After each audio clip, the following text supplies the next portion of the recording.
Magandang hapon mga team kagulong. Nandito tayo ngayon sa Capitol.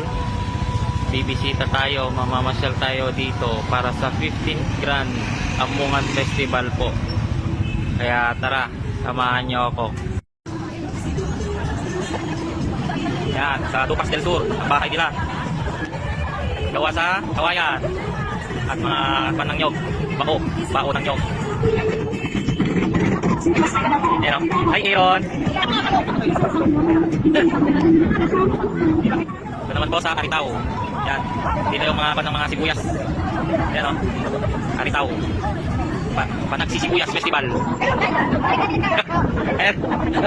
Single po ito. Ayan. Ayan. Nakakita sila ng gwapo. Single po ito.